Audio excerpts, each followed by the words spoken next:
Welcome बच्चा लोग। तो लास्ट क्लास में एक सवाल उठा था जिसका जवाब अभी तक आप लोग को नहीं मिला है। उसका जवाब इस वीडियो में आपको जरूर मिलेगा कि क्या जो सीड होता है वो इतने दिनों तक कैसे जिंदा रहता है कि नहीं।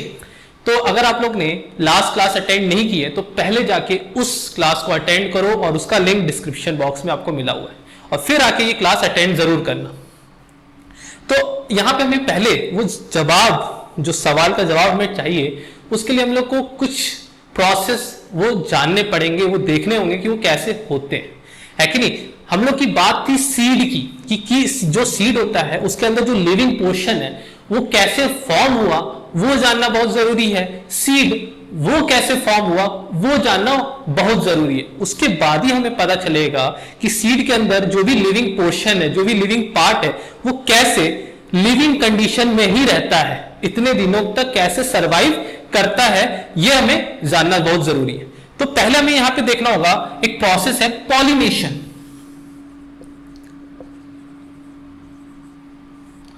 तो पॉलिनेशन कहने का मतलब क्या होता है? देखो, जो हम लोग को पता थे पॉलन ग्रेन्स क्या होते थे, पॉलन ग्रेन्स कंटेन करते थे मेल गैमेट्स। तो उनको क्या करते थे, वो फीमेल रिप्रोडक्टिव पार्ट तक उनको आना पड़ता है ताकि जो रिप्रोडक्शन प्रोसेस है वो कैरी आउट हो सके। तो ये क्या करते हैं, अपने मेल रिप्रोडक्टिव पार्ट से फीमेल रिप्रोडक्टिव पार्ट्स पे आते हैं। तो ये जो ट्रांसफर हो रहा है ना from the male reproductive parts to the female reproductive parts, यही हमारा पॉलिनेशन है। तो क्या होता है, जो पॉलन ग्रेन्स हमारा मेल रिप्रोडक्टिव पार्ट से फीमेल रिप्रोडक्टिव पार्ट्स पे आ रहा है, तो क्या है, the transfer of pollen grain from the anther, है ना। एंथर क्या है, हमारा मेल रिप्रोडक्टिव पार्ट्स का टॉप मोस्ट पोर्शन है कि नहीं। तो एंथर के अंदर ही हमारा पॉलन ग्रेन्स होता है। तो एंथर से जब वो female reproductive parts to the stigma, है कि नहीं, ये हमारा स्टिग्मा क्या है, फीमेल रिप्रोडक्टिव पार्ट्स का टॉप मोस्ट पार्ट है। तो एंथर से निकल के जब स्टिग्मा पे हमारा पॉलन ग्रेन्स पहुंचता है, तो इसी प्रोसेस को, इसी ट्रांसफर को हम बोलते हैं पॉलिनेशन, है ना। डायग्राम में अगर हम लोग देखें तो ये हमारा हो गया फीमेल रिप्रोडक्टिव पार्ट्स, ये टॉप मोस्ट लेयर हमारा क्या हो गया, स्टिग्मा हो गया, ठीक। अब मेल रिप्रोडक्टिव पार्ट्स क्या होता है, हमारा कुछ इस तरह होता है, ये हमारा फिलामेंट हो गया और ये हमारा एंथर है। एंथर के अंदर ही हमारा क्या होता है, हमारा पॉलन ग्रेन्स रहते हैं, और पॉलन ग्रेन्स के अंदर ही हमारे मेल गैमेट्स रहते हैं। तो वो पॉलन ग्रेन्स क्या होते हैं, ट्रांसफर होके जब हमारा स्टिग्मा तक पहुंचते हैं, ठीक है, एंथर से निकल के जब स्टिग्मा पे पहुंच रहे हैं ये पॉलन ग्रेन्स, तो इसी ट्रांसफर को हम लोग पॉलिनेशन कहते हैं। अब पॉलिनेशन जो प्रोसेस है ये भी दो तरीके के होते हैं, एक होता है हमारा सेल्फ पॉलिनेशन और एक होता है क्रॉस पॉलिनेशन। जैसा भी हमें पता था बायसेक्सुअल फ्लावर के अंदर दोनों रिप्रोडक्टिव पार्ट्स प्रेजेंट होते हैं, मेल वाले भी और फीमेल वाले भी। तो इसमें क्या होता है, तो उसी फ्लावर का जो मेल रिप्रोडक्टिव पार्ट्स और फीमेल रिप्रोडक्टिव पार्ट्स के बीच में ही ये ट्रांसफर हो, मतलब उसी फ्लावर के अंदर का जो मेल रिप्रोडक्टिव पार्ट्स है उसके एंथर से पॉलन ग्रेन्स ट्रांसफर होके उसी फ्लावर के जो स्टिग्मा है उस पर ट्रांसफर होता है, तो वो सेल्फ पॉलिनेशन है। मतलब ये जो ट्रांसफर हुआ with in the same flower हो तो वो सेल्फ पॉलिनेशन है, और अगर जो ट्रांसफर ऑफ पॉलन ग्रेन्स हो रहा है वो बिटवीन टू डिफरेंट फ्लावर हो रहा है कि नहीं, बिटवीन डिफरेंट फ्लावर हो तो वो क्रॉस पॉलिनेशन होता है।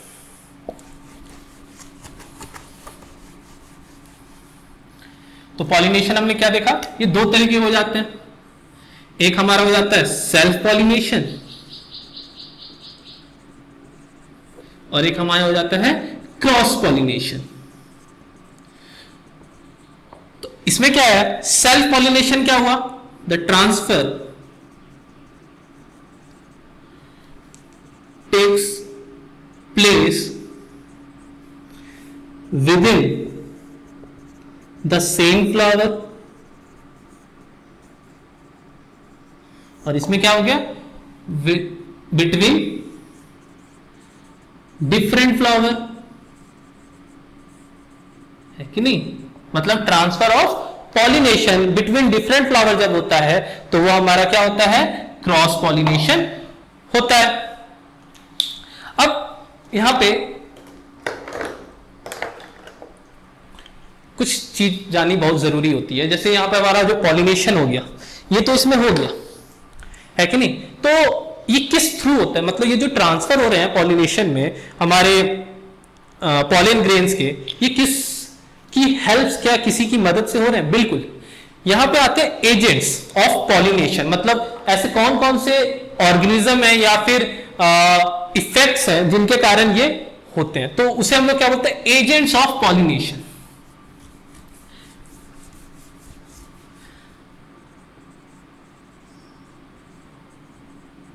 तो यहां पे हम लोग जो ट्रांसफर होते हैं इन पॉलन ग्रेन्स का, वो कभी कभी विंड्स की मदद से भी हो जाते हैं, रेनफॉल के कारण भी हो सकते हैं, मतलब वाटर भी ले ले एजेंट्स में। वी ह्यूमन बींग्स, एनिमल्स भी are responsible for the transfer of pollen grains, तो हम लोग भी हेल्प करते हैं पॉलिनेशन में, है कि नहीं। और इंसेक्ट्स, जो हनी बी हो गया या फिर कोई दूसरे हो गए, जो बटरफ्लाई होगी, जो वो नेक्टर फ्लावर पे अट्रैक्ट करता है फ्लावर उनको, या फिर वो जाते हैं वहां से नेक्टर सक करने, तो उस दौरान जब वो जाते हैं तो उनके ऊपर जो पॉलन जो काफी स्टिकी होता है वो स्टिक कर जाता है, और जब वो लैंड करते हैं दूसरे फ्लावर के ऊपर तो वहां उस प्रोसेस से उनका ट्रांसफर हो जाता है। तो इंसेक्ट्स हो गए, एनिमल हो गए, हम हो गए, वाटर हो गया, विंड हो गया, तो ये सारे क्या होते हैं, हमारे एजेंट्स ऑफ पॉलिनेशन, मतलब जिनकी हेल्प से ये ट्रांसफर, ये पॉलिनेशन, ये प्रोसेस कंप्लीट होता है। एजेंट्स ऑफ पॉलिनेशन में आप लिख सकते हो wind, water, insects and animals. Okay,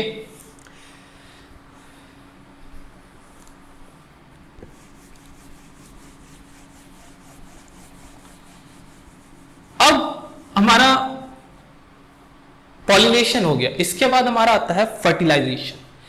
plants में ये फर्टिलाइजेशन थोड़ा सा अलग है, क्योंकि यहां पे सिर्फ फर्टिलाइजेशन नहीं होता है, यहां पे डबल फर्टिलाइजेशन होता है।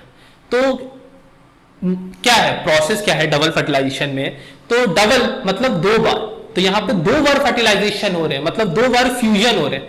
तो ये फ्यूजन किनके बीच में होता है और ये कैसे होता है, ये जानना पहले बहुत जरूरी है, ठीक है। तो डबल फर्टिलाइजेशन प्लांट्स में होता है, और आफ्टर डबल फर्टिलाइजेशन ही हमको सीड मिलता है, ठीक है। और उसके बाद ही हम जानेंगे कि सीड के अंदर लिविंग पोर्शन कैसे बनता है और वो कैसे सरवाइव करता है इतने दिनों तक।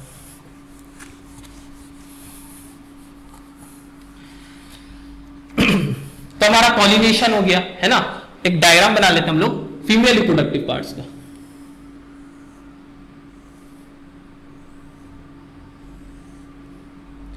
ये पूरा डायग्राम जो अभी हम लोग करेंगे, केयरफुली पूरा डायग्राम को अच्छे से स्टडी करना, ठीक है। तो हमारा क्या हो गया था, पॉलिनेशन हो गया था, ये हमारा स्टिग्मा है, स्टाइल है, और ये हमारा ओवरी है, ठीक। अब पॉलिनेशन होता है, मतलब स्टिग्मा रिसीव करता है हमारे पॉलन ग्रेन्स को, है कि नहीं। और पॉलन ग्रेन्स क्या कंटेन करते हैं, always remind pollen grains contain male gametes, मतलब इनके अंदर हमारा मेल गैमेट प्रेजेंट होता है। अब ये जो ओवरी है, ओवरी के अंदर हमारा क्या होता है, ओव्यूल होता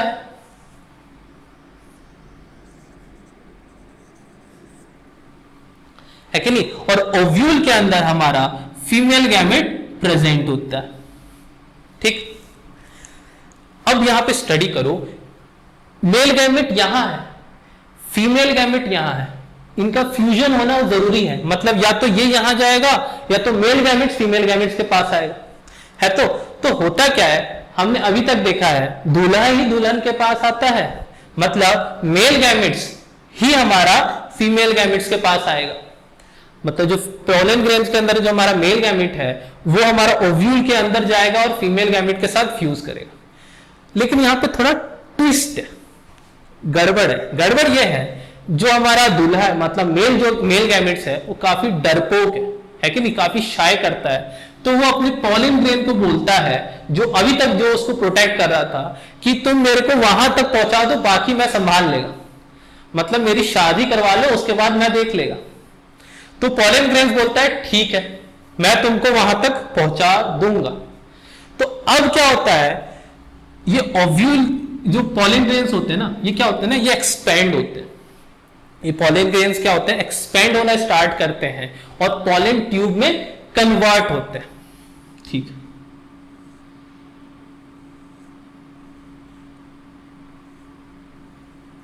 तो ये क्या हो गए, कन्वर्ट हो गए इनटू पॉलन ट्यूब।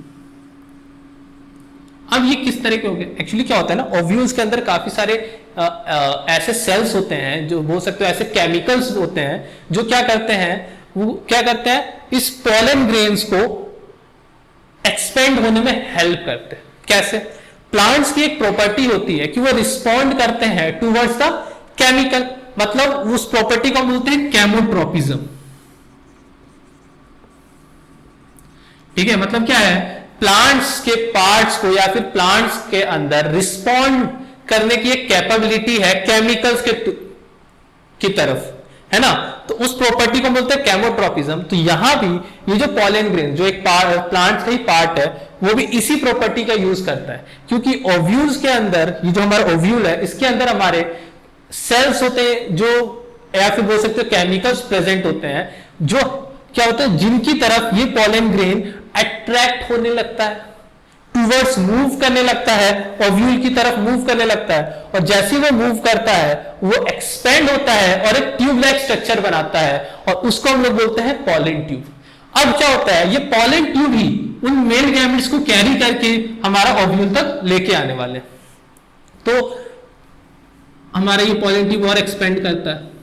अब ऑलवेज रिमाइंड बच्चा लोग, यहां पे एक चीज, ये पॉलन ट्यूब की साइज क्या होती है, आपके दिमाग में उठेगा, ये कितने एक्सपेंड हो सकते हैं, तो ऑलवेज रिमाइंड, ये उतना ही एक्सपेंड हो सकते हैं जितना बड़ा ये स्टाइल का साइज होगा। मतलब size of pollen tube always depends upon the size of style, मतलब जितना लंबा स्टाइल होगा उतना लंबा ही एक्सपेंड करेगा हमारा पॉलन ट्यूब।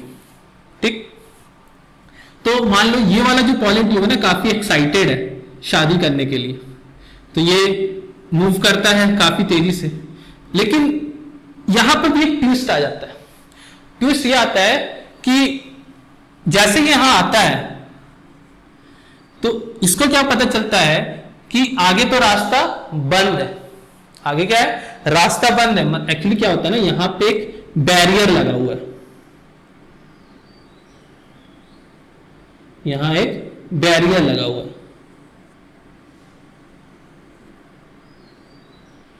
ठीक, वो बैरियर क्या करता है, अनवांटेड फर्टिलाइजेशन को रोकता है। मतलब अब ये पॉलन ट्यूब सब आ रहे हैं, तो हो सकते हैं कि कुछ ऐसे पॉलन ट्यूब हो जिनके अंदर जो मेल गैमेट्स हो उनकी कैरेक्टरिस्टिक अच्छी नहीं हो, या फिर वो थोड़े वीक हो, या फिर कुछ भी हो सकता, तो वो क्या ऐसे चाहता है कि वो उन्हीं फर्टिलाइजेशन, उन्हीं पॉलन ग्रेन्स के साथ, उन्हीं मेल गैमेट्स के साथ फर्टिलाइजेशन हो जिनकी कैरेक्टरिस्टिक्स काफी अच्छी है, या फिर जो काफी स्ट्रॉन्ग कैरेक्टरिस्टिक्स कंटेन करते हैं। तो इसीलिए ये बैरियर उन्होंने डेवलप किया, मतलब अनवांटेड फर्टिलाइजेशन रोकने के लिए। ठीक, तो ये बैरियर एक्चुअली क्या करता है ना, जैसे ही पॉलन ट्यूब आ रहा है, हमारा दूल्हा आता है, जैसे वो पहुंचने वाला होता है अपनी दुल्हन के पास, कि रास्ता देखता है कि बंद है, बेचारा घबरा जाता है, लेकिन दुल्हन क्या बोलती है, जाओ नहीं आ जाओ, मतलब दुल्हन उसको बोलती है दूर से ही, चल आजा दूल्हे राजा चल आजा। ठीक है, तो वो सुनता है आवाज को और वो समझ जाता है कि दुल्हन बुला रही है उसको, मतलब कोई तो रास्ता होगा, तो ध्यान से देखता है और उसको एक रास्ता मिल जाता है साइड वाइज। तो दुल्हन ने क्या बोला, चल आजा, दूल्हे राजा चल आजा, और ये जो बैरियर है इसका नाम ही होता है चल आजा।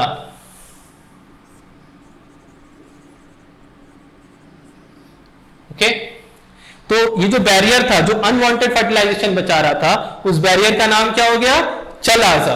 ओके, अब क्या होता है, मतलब इस बैरियर के कारण ये जो पॉलन ट्यूब है, ये साइड वाइज से एक्सपेंड करके ओव्यूल्स के एकदम डाउनवर्ड से उसको पेनिट्रेट करते हैं और इस पोर्शन को हम लोग मेसोफिल कहते हैं।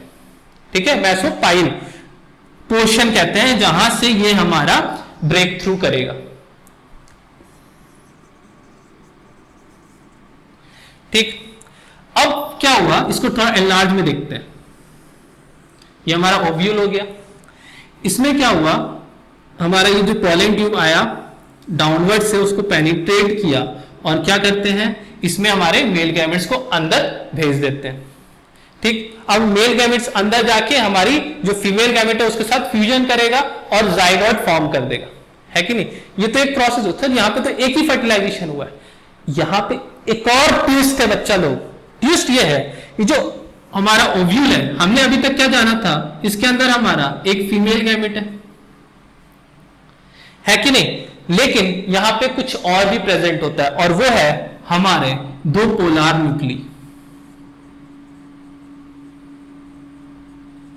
क्या प्रेजेंट है, दो पोलार न्यूक्ली भी प्रेजेंट है। ठीक, तो अब बोलोगे सर यहां पे तो मेल गैमेट आया, वो तो फीमेल गैमेट के साथ फ्यूज कर लिया, इसका क्या काम है ना। और इसके साथ क्या फ्यूज करेगा, क्या ये आपस में फ्यूज करेंगे, नहीं। मैंने अभी क्या आपको बताया है कि पॉलन ट्यूब के अंदर या फिर एक पॉलन ग्रेन्स के अंदर कितने मेल गैमेट्स होते हैं, नहीं। तो एक पॉलन ट्यूब के अंदर या फिर एक पॉलन ग्रेन्स के अंदर हमारे दो मेल गैमेट्स प्रेजेंट होते हैं। कितने प्रेजेंट होते हैं, दो मेल गैमेट्स। मतलब कितने दूल्हे आए, दो दूल्हे राजा आए थे, दो मेल गैमेट्स पॉलन ट्यूब लेके आता है। ठीक, तो उसमें से जो एक पॉलन ट्यूब एक मेल गैमेट्स फीमेल गैमेट के साथ फ्यूज हुआ और एक मेल गैमेट्स हमारा दो पोलार न्यूक्ली के साथ फ्यूज होते हैं। और यहां पे देखो दो फर्टिलाइजेशन हो रहे हैं, एक male gametes with the female gametes and another male gametes with two polar nuclei। तो यहां पे दो फर्टिलाइजेशन हुए और इसीलिए प्लांट्स में हमारा जब सेक्सुअल प्रोडक्शन करते हैं तो उन लोग का डबल फर्टिलाइजेशन होता है। अब ये दोनों फ्यूज तो करेंगे, ये सब आपस में फ्यूज करेंगे, तो क्या फॉर्म करेंगे, मतलब डबल फर्टिलाइजेशन में हमको रिजल्ट क्या मिलेगा। तो यहां पे देखना, जो ऑलवेज रिमाइंड, ये जो गैमेट्स होते हैं ये अपने हैप्लॉइड स्टेज में होते हैं। मतलब इनका क्या होता है, नंबर ऑफ क्रोमोसोम हाफ होते हैं, है कि नहीं। तो ये अपने हैप्लॉइड स्टेज में थे, तो one haploid male gametes will fuse with one haploid female gamete. ठीक, तो ये क्या फॉर्म करते हैं, zygote. Always remind, one male gamete fuses with the female gamete to form zygote और ये जाइगोट फर्दर क्या बन जाएगा, एम्ब्रियो बन जाएगा। ठीक है, इस प्रोसेस को हम लोग सिनगैमी भी बोलते हैं,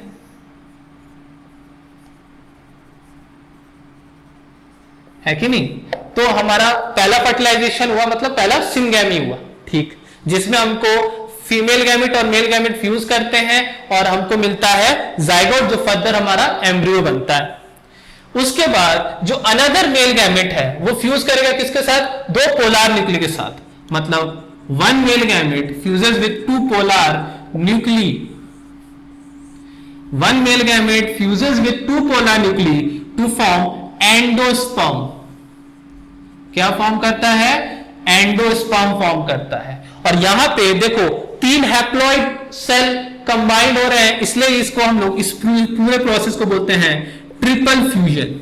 क्या बोलते हैं, ट्रिपल फ्यूजन। या फिर बोल सकते हो ये तीन जब हैप्लॉइड मिलते हैं, one male gametes and two polar nuclei, तो ये ट्रिप्लॉइड फॉर्म करते हैं। ठीक है, मतलब ट्रिपल फ्यूजन करते हैं। तो ट्रिपल फ्यूजन से हमको एंडोस्पर्म मिला और सिनगैमी से हमें जाइगोट मिलता है, जो फर्दर हमारा एम्ब्रियो बनता है। मतलब डबल फर्टिलाइजेशन में हमारा एक सिनगैमी होता है और एक हमारा ट्रिपल फ्यूजन होता है। सिनगैमी मतलब हमारा male gamete fuses with female gamete to form zygote, और ट्रिपल फ्यूजन में one male gamete when fuses with two polar nuclei to form endosperm। और ऑलवेज रिमाइंड, यहां पे सब कोई अपने हैप्लॉइड स्टेज में है, मतलब क्रोमोसोम हाफ कंटेन करते हैं। तो ये तो फॉर्म हो गया। तो हमारा डबल फर्टिलाइजेशन का समझ में आया बच्चा लोग, ये कैसे हुआ, है कि नहीं। ये पॉलन ग्रेन पॉलन ट्यूब में कन्वर्ट हुआ और वो क्या हुआ, हमारा ओव्यूल को फ्रॉम द डाउनवर्ड पेनिट्रेट करके हमारे मेल गैमेट्स को अंदर पहुंचाता है। जब दोनों पोलर मेल गैमेट्स हमारे पहुंचते हैं, एक मेल गैमेट्स फ्यूज करता है फीमेल गैमेट्स के साथ और एक मेल गैमेट्स फ्यूज करता है पोलर न्यूक्लियस के साथ। ठीक है, जब पोलर न्यूक्लियस के साथ फ्यूज करता है मेल गैमेट, वो एंडोस्पर्म बनाता है, और जब मेल गैमेट और फीमेल गैमेट फ्यूज करते हैं वो जाइगोट बनाते हैं। ठीक,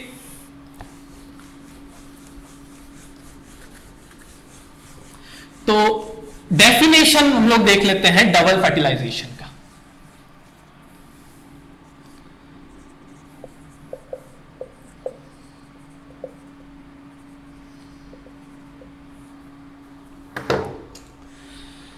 ऑलवेज रिमाइंड, डबल फर्टिलाइजेशन में हमारा दो प्रोसेस हो रहा है, मतलब दो तरीके हो रहे हैं। एक हो रहा है सिनगैमी, है ना, मतलब सिनगैमी में हमारा ऑलवेज रिमाइंड, सिनगैमी वो प्रोसेस है जिसमें मेल गैमेट और फीमेल गैमेट फ्यूज करते हैं, है ना, फर्टिलाइजेशन ही हो रहा है, बट उसको एक और नाम से हम लोग बोलते हैं सिनगैमी। और यहां पे एक और हुआ, और वो हमारा क्या हुआ, ट्रिपल फ्यूजन, मतलब male gamete, one male gamete and two polar nucleus जब फ्यूज किए तो ये हमारा क्या होता है, ट्रिपल फ्यूजन। तो सिनगैमी में हमको मिलता है जाइगोट, क्योंकि वहां मेल और फीमेल फ्यूज किए हैं, और ट्रिपल फ्यूजन में हमको एंडोस्पर्म मिलता है, जहां पे हमारा वन मेल गैमेट और दो पोलर न्यूक्लियस फ्यूज किए। ऑलवेज रिमेंबर एंडोस्पर्म मिलता है। तो डबल फर्टिलाइजेशन, तो डबल फर्टिलाइजेशन हम लोग लिख सकते हैं when the fusion of male gamete, one male gamete with the female gamete to form fuses with the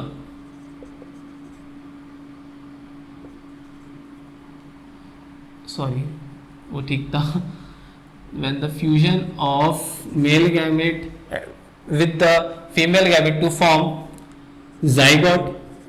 ठीक है, ये पूरा प्रोसेस क्या होता है हमारा, दिस प्रोसेस हमारा हो गया, इसको लिख सकते हैं सिनगैमी, दैट इज सिनगैमी। ठीक, और फिर and one male gamete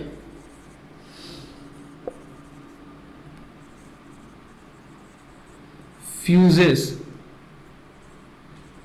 with the two polar nuclei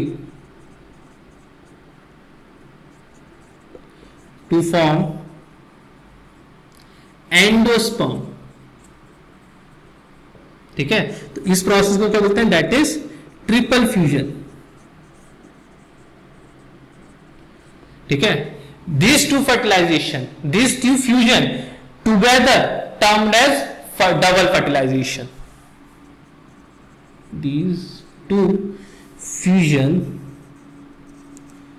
together termed as double fertilization।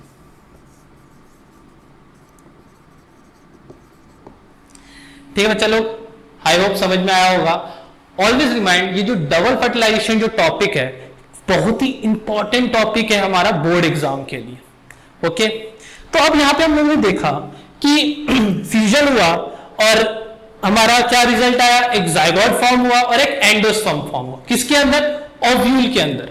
तो उसके अंदर अब लोग देखते हैं, यहां पे एक और चीज याद रखना, जैसे ही डबल फर्टिलाइजेशन हो जाता है, फ्लावर्स के जितने भी पार्ट्स हैं सब ड्राई अप होते हैं, और क्या होते हैं, ड्राई अप होने के बाद विल्टेड हो जाते हैं, मतलब उनका विल्टिंग हो जाता है, वो झड़ जाते हैं, सूख जाते हैं। जैसे ही डबल फर्टिलाइजेशन हो गया, मतलब ओव्यूल के अंदर हमारा जैसे ही बोल सकते हो जाइगोट फॉर्म हुआ और एंडोस्पर्म फॉर्म हुआ, वो सूख जाते हैं जितने भी फ्लावर्स के पार्ट्स होते हैं, और वो झड़ जाते हैं।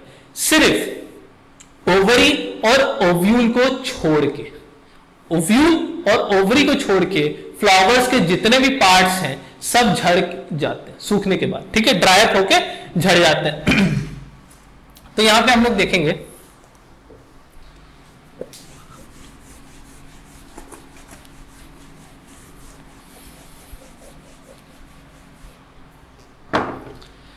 तो हमारा क्या हुआ, ये ओव्यूल था, और ओव्यूल के किसके अंदर रहता है, ओवरी के अंदर रहता है।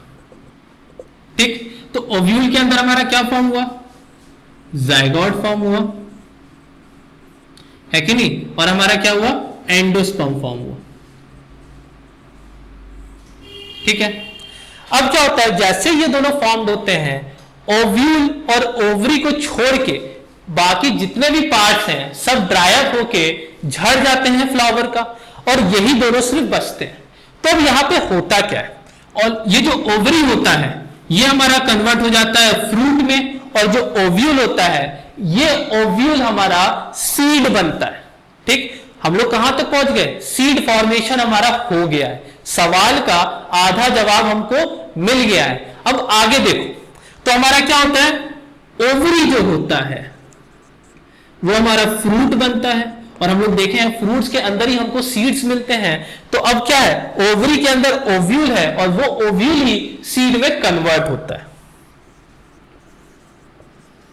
ये हमारा सीड बनता है। और ये कब कन्वर्ट होते हैं, इसमें ये कन्वर्ट होते हैं आफ्टर डबल फर्टिलाइजेशन, मतलब आफ्टर फॉर्मेशन ऑफ जाइगोट और एंडोस्पर्म। ठीक, तो ये तो हमारा फॉर्म हो गया। अब ओव्यूल हमारा सर सीड बन गया, अब इसके अंदर हमारे को क्या मिलेगा, एक जाइगोट मिला और एक एंडोस्पर्म मिला।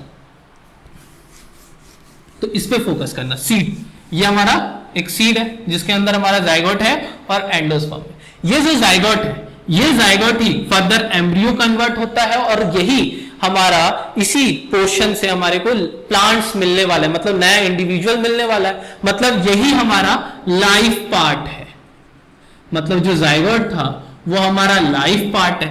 अब एंडोस्पर्म, अब हमें पता है किसी भी लिविंग थिंग को क्या जरूरत है, न्यूट्रिशन की जरूरत है, न्यूट्रिएंट्स की बहुत जरूरत है, फूड की जरूरत है। तो वो न्यूट्रिशन इस लाइफ पार्ट को कौन प्रोवाइड करेगा, क्योंकि ये एक सीड के अंदर है, इसको फूड तो कहीं बाहर से नहीं मिल सकता, ये कवरिंग के अंदर बंद था। और मेरा क्वेश्चन यही था आप लोग से कि जो सीड के अंदर लाइफ पार्ट है वो इतने दिनों तक कैसे सरवाइव करता है। वेल, उसका आंसर आपके सामने है, उसका आंसर ये एंडोस्पर्म है। ये जो एंडोस्पर्म फॉर्म हुआ था आफ्टर ट्रिपल फ्यूजन, मतलब जब मेल गैमेट्स और टू पोलर न्यूक्ली फ्यूज किए थे और ये एंडोस्पर्म बना था, इसका पर्पस ही है कि ये न्यूट्रिशन प्रोवाइड करता है हमारे सीड के अंदर जो लाइफ पार्ट है उसको, मतलब जो जाइगोट फर्दर एम्ब्रियो बना और वो फर्दर क्या होते हैं, प्लांट्स में कन्वर्ट होते हैं, उस लिविंग पोर्शन को जो न्यूट्रिशन चाहिए जब तक वो सीड के कवरिंग के अंदर है तब तक वो न्यूट्रिशन एंडोस्पर्म उसको सप्लाई करता है। तो ये हमारा क्या हो गया, एक रिजर्व फूड की तरह वर्क करता है। ठीक, तो ये रिजर्व फूड हमारे लाइफ पार्ट को क्या रखेगा, जिंदा रखेगा, उसको एक्टिव रखेगा, उसको सर्वाइवल पोर्शन में रखेगा। ठीक, तो हमारा लाइफ पार्ट सर्वाइव किसके कारण करता है, एंडोस्पर्म के कारण करता है। हमारा क्वेश्चन का सवाल, आप जो सवाल था उसको आपको जवाब मिल गया है। अब यहां पे एक और इंटरेस्टिंग क्वेश्चन है कि जब हमारा ये फॉर्मेशन हुआ है कि नहीं, तो उसमें इन दोनों में से सबसे पहले कौन फॉर्म होता है, मतलब डबल फर्टिलाइजेशन में सबसे पहले फर्टिलाइजेशन जो हुआ उसमें क्या प्रोडक्ट हमको मिलता है। Well, always remind, life part form तो हो गया लेकिन क्या वो सरवाइव करेगा विदाउट न्यूट्रिशन, नहीं। इसीलिए एंडोस्पर्म पहले फॉर्म होता है, उसके बाद हमारा जाइगोट फॉर्म होता है, मतलब पहले हमारा रिजर्व फूड फॉर्म होगा सीड के अंदर, उसके बाद हमारा जाइगोट फॉर्म होगा। ओके, अब यहां पे देखो, सीड मिल गया लेकिन अभी तक हमें क्या नहीं मिला है, प्लांट नहीं मिला है।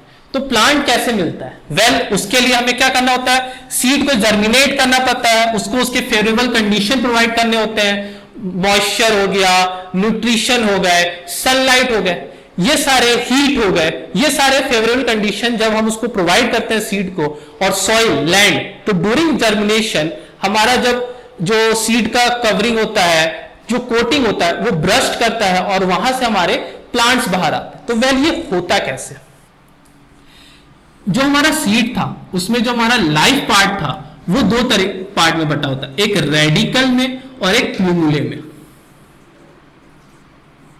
ठीक है, ये तो हमारा एंडोस्पर्म हो गया, रिजर्व फूड।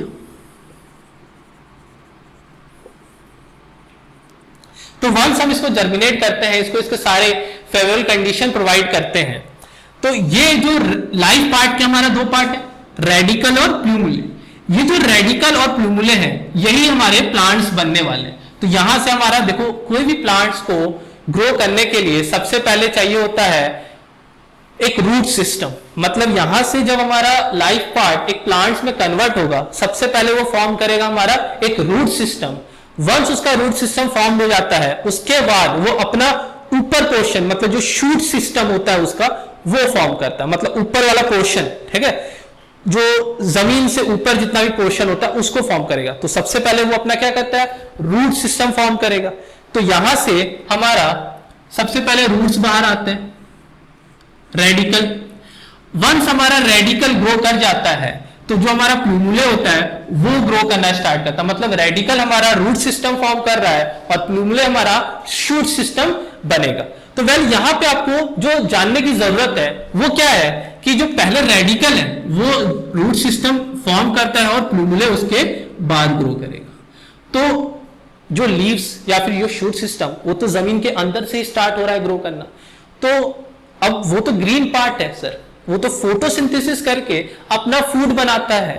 तो जमीन के अंदर वो कैसे अपना फोटोसिंथेसिस कर रहा है, ये सोचने की बात है। तो क्या होता है, जब तक वो अर्थ के अंदर, लैंड के अंदर है, वो फोटोसिंथेसिस नहीं करता है। वो किस पे सरवाइव करता है, अपने रिजर्व फूड पे ही सरवाइव करता है, या तो जो रूट सिस्टम उसको न्यूट्रिशन प्रोवाइड कर रहे हैं उतना ही उसके लिए सफिशिएंट होता है ग्रो करने के लिए।